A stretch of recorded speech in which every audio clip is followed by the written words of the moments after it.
Il est 8h33 sur RMC et BFM TV. Bonjour Guillaume Beltier. Bonjour. Vous êtes porte-parole d'Éric Zemmour, vous êtes aussi député du Loir-et-Cher et vous êtes surtout l'ancien numéro 2 du parti de Valérie Pécresse, les Républicains. Mais ça y est, c'est de l'histoire ancienne. Dites-nous, vous avez touché combien pour rejoindre Éric Zemmour ? Quand j'ai vu, oui, je crois que c'est Monsieur Bardella qui disait ça. Vous savez, moi, je suis premier. Évidemment, si je vous demande si vous avez touché quelque chose, si vous a donné de l'argent pour le rejoindre, c'est parce que c'est la thèse de Jordan Bardella, le nouveau patron du Rassemblement national, qui dit Éric Zemmour. Chez Éric Zemmour, ils ont contacté tout le monde. Ils promettent de l'argent, ils promettent des investitures aux élections législatives. Ce sont des méthodes déloyales. Ça va. Donc non. Non mais. Je suis premier vice-président de Reconquête, ça fait 20 ans que je suis engagé en politique. La noble politique, ce sont des idées, des convictions, une campagne présidentielle. Donc les affirmations malveillantes de ce type, ça va, c'est pas du tout du niveau de la politique. Voilà, il y a une élection présidentielle, un enjeu de survie pour le peuple français, un grand remplacement qui est en cours, un défi civilisationnel. Donc ce type d'affirmation, franchement, ça n'a rien à faire dans le débat public. Ça vous mettrait en colère ?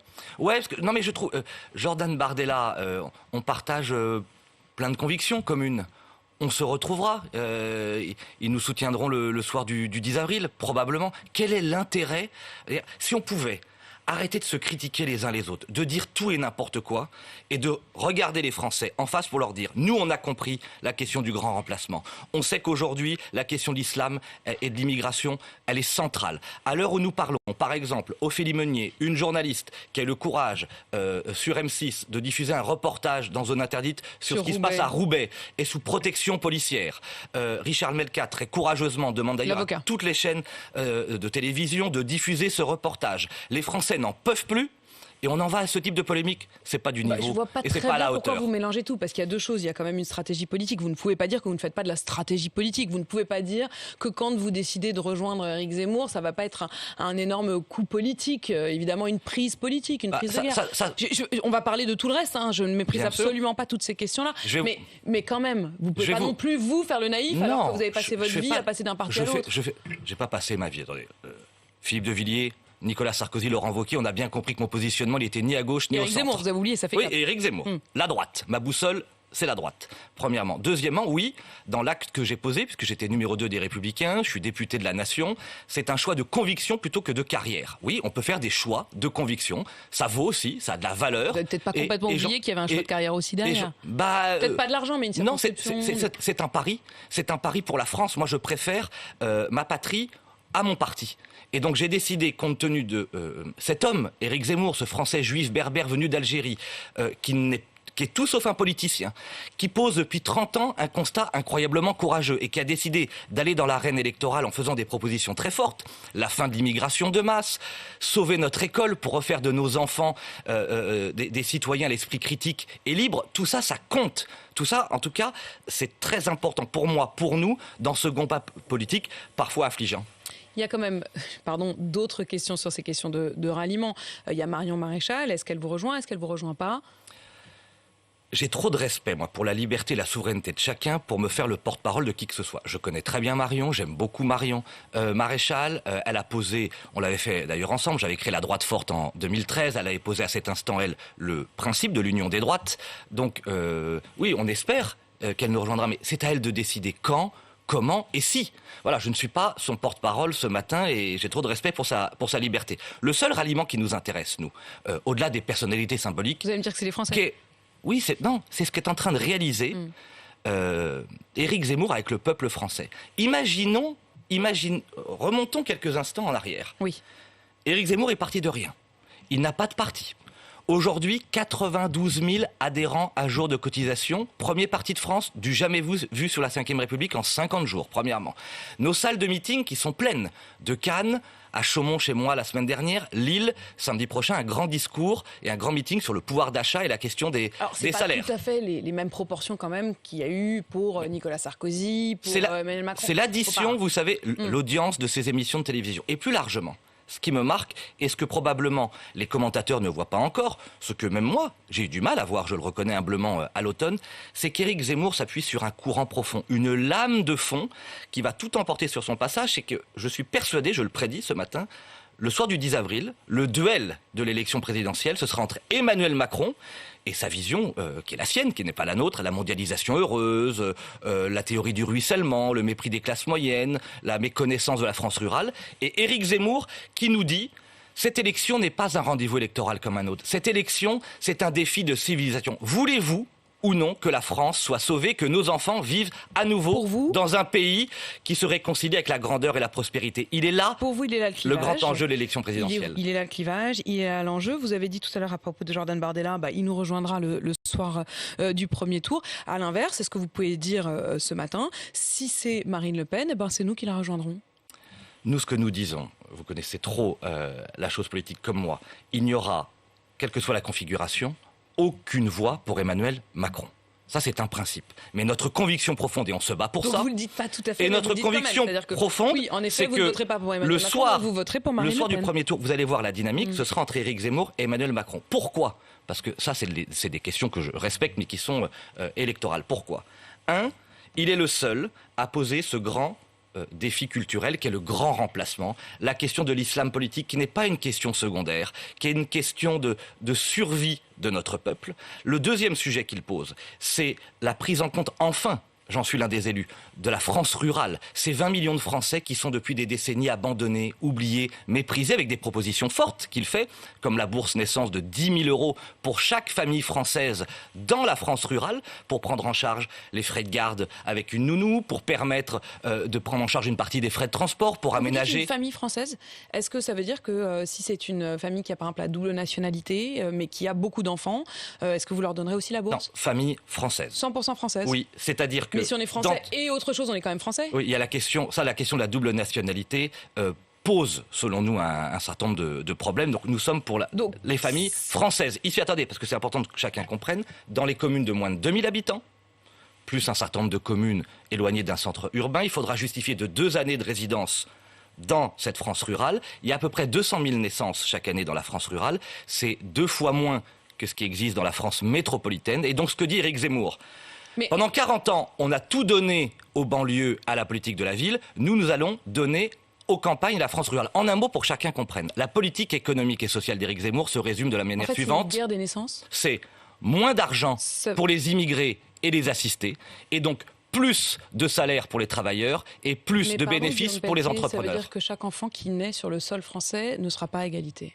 Si, ça veut dire qu'on rééquilibre les choses. Vous savez très bien qu'aujourd'hui... L'enfant, il est pourquoi d'être né dans une famille ou dans une autre? Apolline de Malherbe, j'ai vécu 16 ans dans un quartier populaire en région parisienne et depuis une vingtaine d'années dans ma région rurale du centre Val-de-Loire. Elle aurait touché de l'argent, mais si vous aviez un camarade dont le petit frère... Je vous explique très concrètement les choses. Ça veut dire que dans la France métropolitaine aujourd'hui, vous le savez très bien, les services publics sont là, les gardes d'enfants et les écoles et les crèches sont à proximité et la question des transports, grâce au métro, au RER, voire parfois au TER, ne sont pas un enjeu du quotidien. À l'inverse de la France rurale, qui mérite un rattrapage. Je vais vous donner un exemple très concret. Jean-Michel Blanquer, ministre de l'Éducation nationale, a décidé de dédoubler les classes de CP dans les quartiers dits prioritaires, les quartiers populaires. Pour cela, il a dépossédé les écoles du monde rural de nos instituteurs et de nos institutrices. Eh bien, ce que ces gouvernements pendant 40 ans ont fait, dépouiller la France rurale pour mettre des milliards d'euros dans la France des banlieues, nous allons inverser cette donne et rééquilibrer les choses. Il n'y a pas de mépris pour les quartiers populaires. Il y a juste une réorientation des politiques au service de la France oubliée. Mais Guillaume Pelletier, vous vous rendez compte de ce que vous dites? C'est-à-dire qu'on est quand même dans un pays où d'ailleurs votre famille politique, la droite, a toujours plaidé pour l'universalité de la politique familiale. Là, c'est plus du tout universel en fait. Alors il y a 2 choses. Nous rétablirons, contrairement à François Hollande... Je vous pose la question. Oui, vous avez raison. Un enfant n'est pas un enfant où qu'il naisse? L'universalité de la politique familiale va être rétablie. Les allocations familiales universelle pour tout le monde, ça va être rétabli. François Hollande y avait mis fin entre 2012 et 2017. Ça concerne tous les enfants. Mais il y a une prime supplémentaire, oui, pour celles et ceux qui ont moins. C'est ça le principe aussi de la République, de l'égalité. Ça s'appelle un rééquilibrage des choses. C'est pas une question d'avoir moins. C'est pas des critères ni sociaux ni économiques. Quand vous dites une famille uniquement française. Mais oui, mais vous savez, faut sortir de ça. La famille française, c'est pas une question de couleur de peau, c'est pas une question d'origine sociale. Quand même là. Ah non, non, pas du tout. Une famille française, c'est de la citoyenneté. Vous savez, pour être fonctionnaire, mon premier métier, c'était professeur d'histoire-géographie. Il y a des critères de nationalité. Donc, et vous me dites, eux, ils n'auront pas le droit à l'aide. S'ils ont un enfant. Nous disons, on va aller plus loin sur le sujet. Nous disons, les étrangers n'auront plus d'aide sociale non contributive. Ça représente 20 milliards d'euros chaque année. Là encore, il faut faire des économies. Tout a été donné à l'immigration pendant des décennies. Nous allons, j'ai bien expliqué, moins d'argent pour les immigrés et pour les assistés. C'est plus d'argent pour les entrepreneurs, les travailleurs et les familles françaises. C'est un principe que nous assumons pleinement de rééquilibrage. Est-ce que vous refusez désormais la double nationalité ? Est-ce que ça veut dire qu'au fond, vous demandez à ceux qui ont la double nationalité de renoncer à la double nationalité ? Moi, à titre personnel, oui, je pense que quand on choisit un pays, on le choisit pleinement. Ça ne veut pas dire qu'on oublie ce qu'on est, mais qu'on choisit pleinement la patrie qui vous adopte et qui vous accueille. Est-ce qu'il faut interdire le voile dans les compétitions sportives ? Bien sûr. Tout ce qui symbolise une propagation de l'islam politique, des tentatives de déstabilisation de notre patrie et de la République doit être combattu. Cela vaut pour les commerces communautaristes, cela vaut, vous avez vu ce reportage terrible dont je parlais tout à l'heure à Roubaix, ces jeunes filles qui dès l'âge de 6 ans se voient imposer le port du voile, cette séparation obsessionnelle entre d'un côté les garçons, de l'autre les filles. Tout cela est en train de gangréner notre histoire. Les chiffres sont terribles d'ailleurs sur la question de l'immigration. 2 millions d'étrangers qui sont rentrés sur le territoire national sous le quinquennat d'Emmanuel Macron. 25% des détenus dans nos prisons françaises qui sont des étrangers. Mais là, je vous parle de la question de... Oui, l'immigration et l'islam, tout ça est intimement lié, évidemment. Sur le voile, donc vous interdiriez, il y a cet amendement qui a été déposé par les sénateurs LR, pour l'instant bloqué par le gouvernement, pour interdire donc si vous voulez, le seul candidat qui va mettre fin à l'immigration, qui va éradiquer l'islam politique, qui sera intraitable sur ces sujets-là et qui terrorisera les terroristes, c'est Éric Zemmour. C'est pour cette raison que j'ai décidé, avec des milliers d'autres, de le soutenir. Guillaume Pelletier, vous voulez mettre fin à, dans la légitime défense, à une chose qui est la défense non excusable. Si je comprends bien, ce serait le droit à la défense excusable pour que quand vous êtes agressé, aujourd'hui la loi, c'est que si vous êtes agressé par exemple au couteau, vous avez le droit de répondre au couteau. Mais si vous répondez avec une arme à feu, c'est vous, l'agressé, qui serez condamné parce que ça n'est pas proportionné à l'attaque dont vous êtes victime. Avec vous, il n'y a plus de limite ? Bien sûr qu'il y a une limite, la limite de la justice. Ce que nous disons avec Éric Zemmour, en nous appuyant sur tous ces faits divers terribles, on se souvient du bijoutier de Nice, qui avait été condamné, cambriolé, qui avait répliqué, qui, lui, victime, avait été condamné à de la prison. On s'appuie sur le droit suisse, on dit qu'on va renforcer la légitime défense, on ne va pas permettre tout et n'importe quoi. La justice continuera à trancher, à établir au cas par cas les faits réels, mais on va permettre à des policiers attaqués, à des bijoutiers ou des commerçants attaqués de pouvoir répliquer, puisque la peur doit changer de camp. En fait, Éric Zemmour, ce ne sera pas le président des coupables ou de l'excuse permanente donnée aux coupables. Ce sera le président des victimes, le président des policiers et des gendarmes qui sont courageux, le président de tous ces Français des classes moyennes, des Français modestes, des Français vulnérables et fragiles qui sont les premières victimes de l'insécurité. Là encore, la peur va changer de camp et c'est un changement complet de paradigme. C'est un peu la loi de la jungle. Non. Vous encouragez chacun à faire justice soi-même. Vous n'avez pas peur qu'il y ait aussi du coup une inflation du nombre d'achats d'armes, puisque chacun va être un peu encouragé à faire son autodéfense. En Suisse, et puis en partie en Allemagne, c'est possible, ça n'a pas entraîné ce type d'explosion. Et ce qui est certain, c'est que la justice sera là pour trancher chaque cas, mais en renforçant ce principe de droit quasi civilisationnel qui est le droit à la légitime défense. Guillaume Pelletier, il y a eu cette campagne de collage sauvage de militants d'SOS Racisme et de l'Union des étudiants juifs de France qui ont affiché sur le QG de campagne des affiches avec marqué Zemmour, candidat du négationnisme. Par ailleurs, Éric Zemmour est poursuivi, il comparaît pour contestation de crimes contre l'humanité. Est-ce que vous portez plainte ? Quelles seront les suites ? J'ai été, qui est Éric Zemmour ? Il y a même eu placardé le statut des Juifs. Oui. Avec en travers cette phrase Zemmour, candidat du négationnisme. Voilà. Éric Zemmour est un Français juif berbère venu d'Algérie. Éric Zemmour, ses propres grands-parents, sa propre famille, ses grands-parents se sont vus retirer la nationalité française à cause de l'immonde régime de Vichy. Et certains commettent des actes ou utilise des propos antisémites à l'égard d'Éric Zemmour. Ça suffit.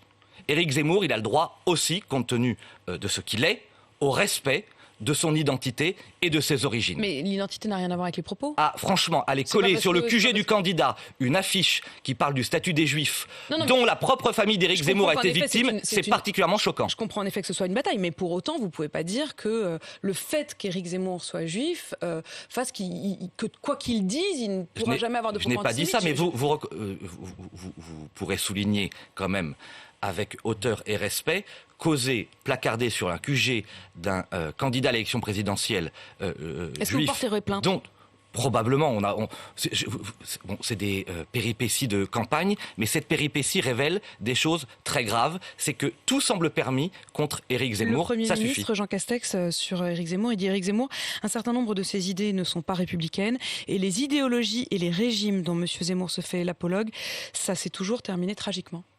Oui, Jean Castex, je ne sais pas s'il connaît l'histoire. Moi, je connais l'histoire. Notre histoire, c'est 2000 ans d'histoire extraordinaire. Sur la question qui revient sans doute de la Seconde Guerre mondiale, je connais Éric Zemmour. Je sais qu'avec lui, nous partageons cette idée fondamentale que la France était à Londres avec le général de Gaulle et qu'à Vichy siégeait l'anti-France, que cette classe politique dont fait partie Jean Castex, depuis 40 ans, est responsable d'une fragmentation et d'une fracturation terrible de notre pays, puisque nous vivons aujourd'hui face à face et que seul Éric Zemmour va reconstituer une communauté nationale en disant la vérité, en mettant fin à l'immigration, en éradiquant l'islam politique avec des mesures très concrètes, on y reviendra peut-être, et en redonnant aux Français, parce qu'on n'a pas abordé cette question, une perspective d'espoir par l'ascension sociale, le mérite et l'effort. À travers d'abord la reconstruction de notre école.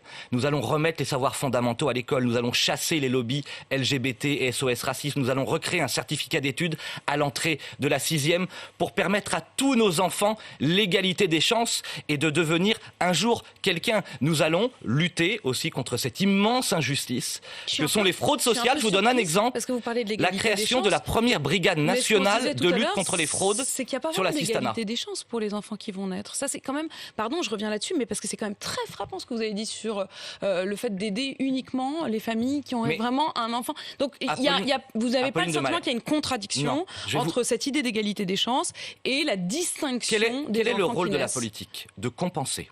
Aujourd'hui, un enfant né dans une métropole, et on en est très heureux, a accès à un système de garde d'enfants, à un système de transport bien moins onéreux qu'un Français du monde rural. Quel est le rôle de la politique ? C'est l'objectif d'égalité. Et donc pour atteindre cette égalité, il faut bien compenser pour celles et ceux qui sont plus loin ou plus méprisés. Je reviens à la question de l'assistanat central. 40 à 50 milliards d'euros de fraude sociale chaque année, qui pénalisent le budget de l'État.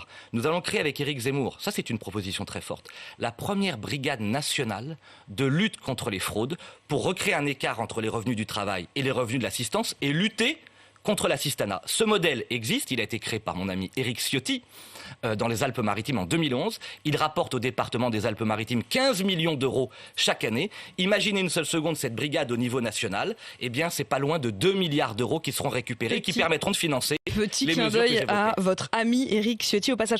Olivier Houbeda, qui est le directeur des événements de la campagne d'Éric Zemmour, est visé par une plainte pour viol.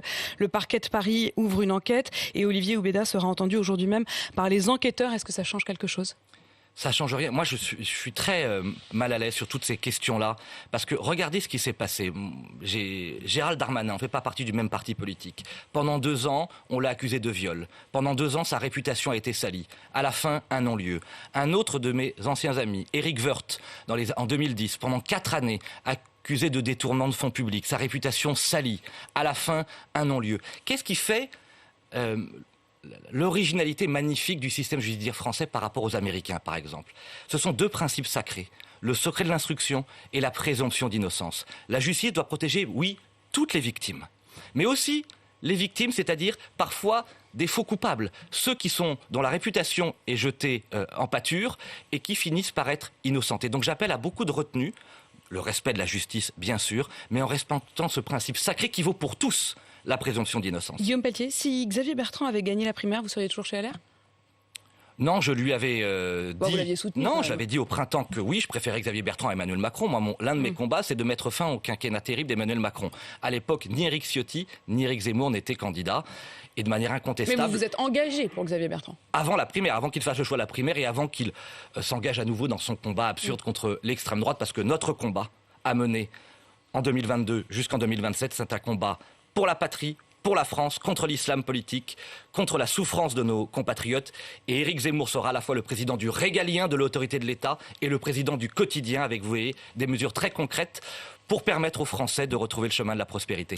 Guillaume Pelletier, porte-parole donc d'Éric Zemmour, on l'a bien senti désormais. Vous n'êtes plus l'ancien numéro 2 du parti de Valérie Pécresse, Les Républicains. Merci d'avoir répondu à mes questions sur RMC de BFM TV, 8h53.